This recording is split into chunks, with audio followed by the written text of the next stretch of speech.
Fala pessoal, tudo bem? Aqui é Felipe Souza, tá começando aqui mais um papo no Esporte do Basquete hoje para a gente poder debater os últimos acontecimentos. E como sempre, aqui comigo está o Lucas Jocha. E aí, Lucas, como que você está? Fala, Felipe, um abraço para você, para todo mundo que nos acompanha em mais um vídeo. Já tinha um tempo que a gente não aparecia por aqui, mas agora o NBB vai começar, vamos voltar com essa produção. Já tiveram alguns campeonatos estaduais, outros já na fase final. Vamos falar sobre a preparação das equipes também. Fantástico. E antes da gente entrar no nosso papo, é sempre bom lembrar que a UDSA está patrocinando o Esporte do Basquete, sempre nos apoiando, trazendo cada vez mais, ajudando-nos a trazer um conteúdo legal para vocês. E a UDSA, cara, é uma empresa que produz diversas estampas incríveis e com preço extremamente acessível. E temos camisas por lá, tá? Valoriza o Basquete Nacional, está por lá, feito pela gente, concebido pela gente, está bem legal, vale muito a pena você conferir. Não deixe de acessar, tá? O link está aqui na descrição do vídeo. Vamos lá. Fauchá, acho que para quem acompanha já você há muito tempo, está vendo que você está vendo de perto ali o Campeonato Paulista. Então, me diz o seguinte, eu admito que estou um pouquinho off do Campeonato Paulista. Franca e São Paulo na final já começa quente, né? A gente vai ter aqui reencontros de Jorginho Lucas Mariano com seu ex-clube, Marquinhos, que jogando pelo Flamengo, gosta de uma vitória em cima de Franca, por sinal. Como é que tá essa final? Como é que foi esse roteiro até chegar a essa final, Rocha?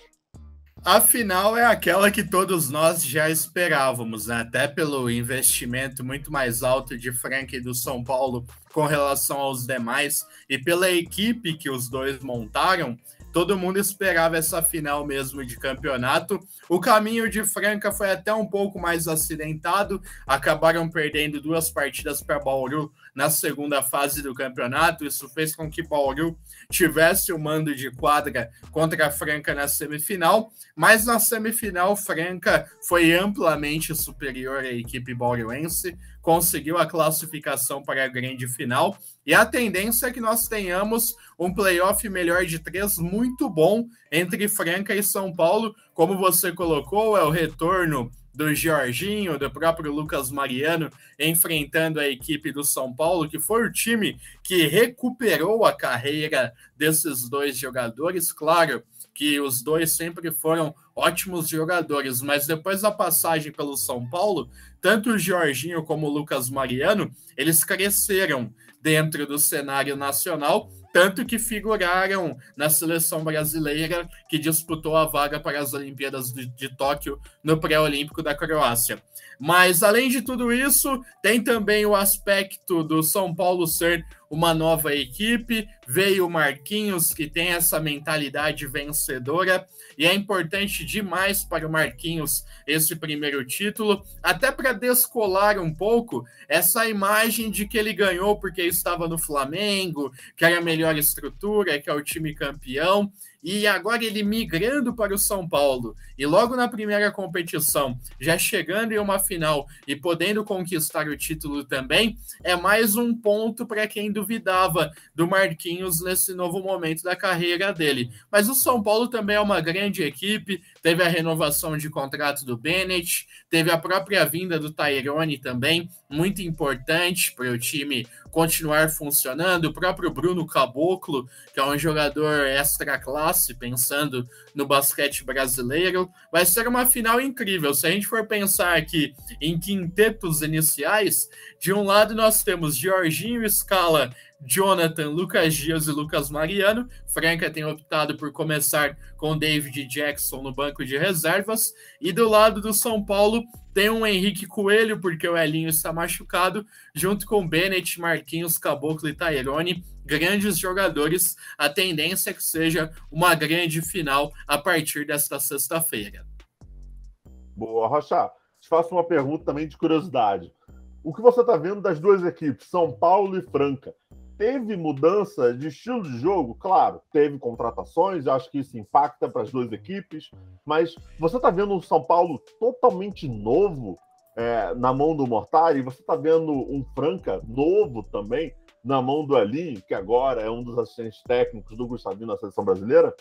Eu vejo times mais eficientes, Felipe, principalmente a equipe de Franca, que continua jogando de dentro para fora, como a gente fala, né? O jogo interno criando para os jogadores externos também. E como o Lucas Mariano vive um momento muito bom, todo mundo dobra perto da cesta quando vai marcar ele. E ele tem tido uma boa leitura para soltar essa bola para fora e municiar também os chutadores. Franca contratou o Santiago Scala, que é um argentino, que foi uma contratação cirúrgica nesse sentido, porque é um jogador especialista na bola de 3 pontos, ele foi fundamental contra a Bauru, teve 4 bolas de 3 na primeira partida, outras 4 na segunda também, e o São Paulo é um time que agora não tem um ritmo tão acelerado de jogo, mas é uma equipe com muita qualidade ofensiva. Talvez até com mais qualidade ofensiva que na temporada passada, porque você tem um Bruno Caboclo que pontua da forma como ele quer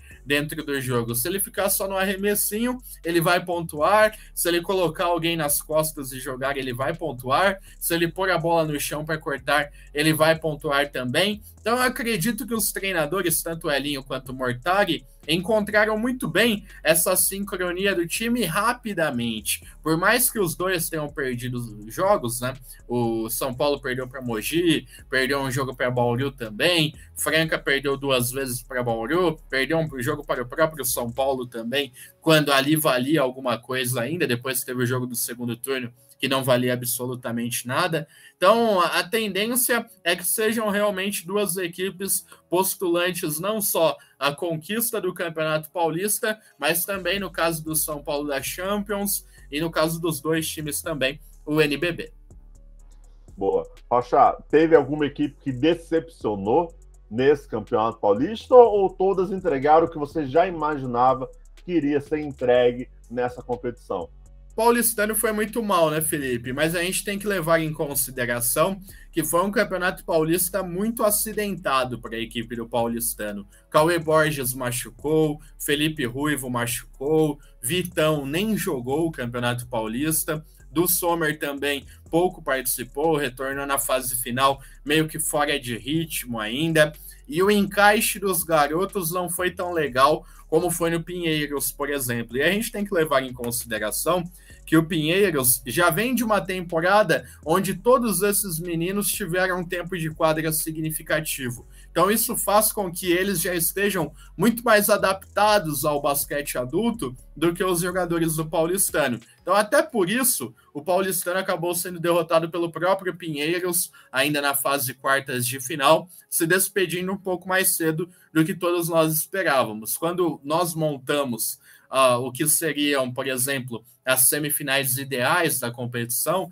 certamente Bauru estava entre os 4, São Paulo e Franca também, e a 4ª equipe seria o Paulistano. Não foi o que aconteceu, não foi um bom campeonato do Paulistano, mas agora tem o NBB para se recuperar também. Boa, boa. E continuando nas equipes paulistas, você trouxe a informação em primeira mão no Esporte Clube Basquete que Zum Fuller pode, sim, voltar à equipe do Corinthians. Lembrando que o próprio Corinthians também anunciou a dispensa do jogador americano, Melvin Johnson, está dispensado, e aí abre caminho para esse retorno do Zum Fuller. Rocha, comenta um pouquinho dessa sua apuração e o quanto pode agregar esse Zum Fuller na mão do novo técnico, né? Léo Figueiró, e também dos novos companheiros, já que alguns saíram. É um ídolo voltando para casa, né, Felipe? Nessa curta história do Corinthians no basquete na retomada, o Fuller foi inquestionavelmente o jogador que trouxe mais carisma para o time corintiano, o jogador mais próximo do torcedor, o jogador que decidiu jogos para o Corinthians também, e o retorno dele é muito positivo para o Fuller, que não conseguiu se encaixar muito bem em outra equipe, estava jogando no México, e para o Corinthians também, que precisava de um definidor, precisava de alguém para puxar pontos. O Malcolm Miller, outro americano, estava bastante sobrecarregado, e agora com o Fuller você passa a ter 2 laterais com qualidade de jogo de 1 contra 1. Vai ter um Diego Figueiredo municiando eles, vai ter o próprio Pedro Nunes crescendo muito, subindo de produção, os pivôs Pipoca, Paranhos, Renato. O Corinthians é uma equipe interessante para a disputa do NBB. O Fuller deixa esse time mais forte. Boa, dando uma passada rápida aqui no Campeonato Carioca, que dessa temporada foi diferente. Tivemos ali a Taça Guanabara, que foi vencida pela equipe da LSB, Liga Super Basquetebol, que tem uma equipe também na LBF, né, no Campeonato Feminino. O time masculino, que foi montado no seu primeiro ano, conseguiu alcançar a Taça Guanabara, o que deu a chance para essa equipe chegar numa semifinal no Campeonato Carioca. Na final foi Flamengo e LSB. Flamengo ali com amplo favoritismo ganhou sobre a LSB, conquistou mais um campeonato, mais um título carioca. E, Rocha, a gente também viu o Flamengo no torneio Integração, na Paraíba, lá com o Minas e a Unifacisa. Quero saber de você o seguinte: qual foi a sua percepção desse torneio de integração e o que te chamou a atenção ali? Levante algumas coisas para a gente que te chamou a atenção nesse torneio. Primeiro, a organização do pessoal de Campina Grande, isso foi muito bacana, né? A Unifacisa vai pouco a pouco se constituindo como uma grande potência de basquete lá no Nordeste. Campina Grande vai abraçando cada vez mais a equipe também. E foi um torneio de alto nível técnico. Tanto a Unifacisa como Minas e Flamengo são equipes competitivas, equipes com bons estrangeiros. O Minas também conseguiu contratar Alexei, Guideodato, Renan Lenz, jogadores que eram coadjuvantes, mas com muita qualidade nas suas outras equipes. Então deu para perceber um nível muito competitivo nesse torneio. O Flamengo acabou ficando com o título ali no saldo de cestas, mas foi um perde-ganha, né? A Unifacisa perdeu do Minas, mas ganhou do Flamengo. O Flamengo ganhou do Minas, mas perdeu para a Unifacisa. O Minas perdeu do Flamengo, mas ganhou da Unifacisa. Então foi bacana de ver um bom torneio de preparação para essas três equipes, que não tem um campeonato estadual que te prepare da mesma forma como os times de São Paulo têm. Mas certamente com o aumento desses jogos competitivos, ajuda muito esses times na disputa, principalmente do primeiro turno do NBB. Boa. Tem algum ponto ali, algum jogador que te chamou a atenção nisso? Claro, a gente está falando em pré-temporada, né? E aquele famoso jogo que não vale nada. É muito mais para o torcedor reencontrar a equipe que torce e também para as equipes começarem a dar ritmo de jogo, principalmente para a equipe da Unifacisa e do Minas, que ali o campeonato estadual não acontece ou é muito pequeno em comparação aos outros. Você viu algum jogador, alguém que te chamou a atenção nesse torneio? Olha, Felipe, os brasileiros a gente já conhece, a gente já sabe onde eles podem chegar, qual que é o nível técnico de cada um. Mas eu gostei muito do Tavario Miller, da equipe do Minas, um jogador que chegou recentemente, foi contratado do Boca Juniors. Ele foi muito bem nas posições 4 e 5, é um jogador de intensidade, um jogador que tem qualidade de definição também.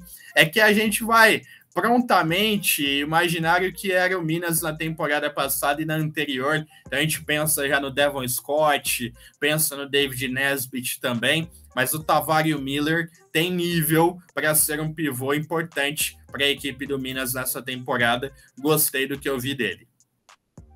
Boa. Do meu lado aqui, achei interessante, no mínimo, Trevor Gaskins pela Unifacisa, jogador que pode ter uma minutagem maior nessa equipe paraibana e pode até ser interessante no time comandado pelo César Guidetti. Me chamou a atenção também do lado do Flamengo. A gente viu o Túlio da Silva, que deu aquela fugidinha para jogar na República Dominicana, voltou muito bem e se mostrou que pode ser útil, pode ser literalmente um coringa para essa equipe carioca ali. Foi importante em 2 jogos, com pontuação, rebote. Jogando como 3, né? Jogando como ala. Pois é, ajudando bastante.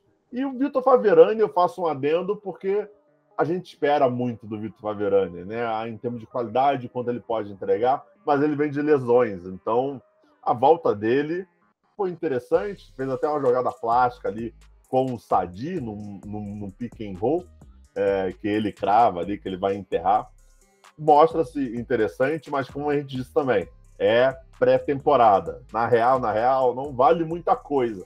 Não vale nada, praticamente. É muito mais para você ver, para matar a saudade de basquete nacional. De resto, não vale nada.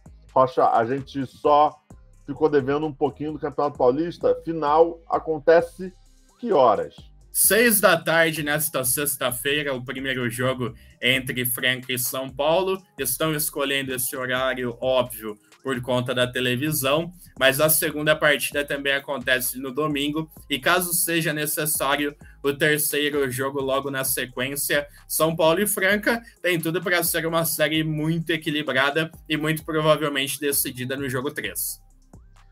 E um adendo também, Felipe, importante, o São Paulo não foi campeão nenhuma vez ainda no seu retorno ao basquetebol profissional, e a equipe de Franca pode conquistar pela primeira vez em sua história de mais de 60 anos de basquete, pode conquistar pela primeira vez um tetracampeonato consecutivo no Campeonato Paulista de Basquete. Em 2 oportunidades conseguiram um tricampeonato e podem conseguir pela primeira vez o tetra. Boa. Então, tá aí, ó. Sexta-feira, famosa amanhã, porque esse vídeo vai sair nessa quinta-feira.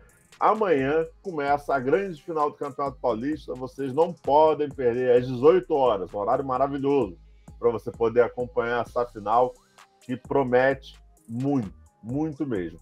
E, Rocha, última novidade também para os nossos inscritos e seguidores por aqui é que toda segunda-feira, a ideia é que começaremos na próxima segunda, a gente vai ter uma live para poder... Aquela famosa live de quarta-feira. Quem é antigo já acompanhava a gente toda quarta. A gente só mudou o dia. Vai ser toda segunda-feira, a partir das 7 horas da noite. Talvez semana que vem a gente faça um pouco mais tarde, porque pode ter final, pode ter terceiro jogo do Campeonato Paulista. Então a gente vai começar, imagino eu, um pouco mais tarde, se isso acontecer.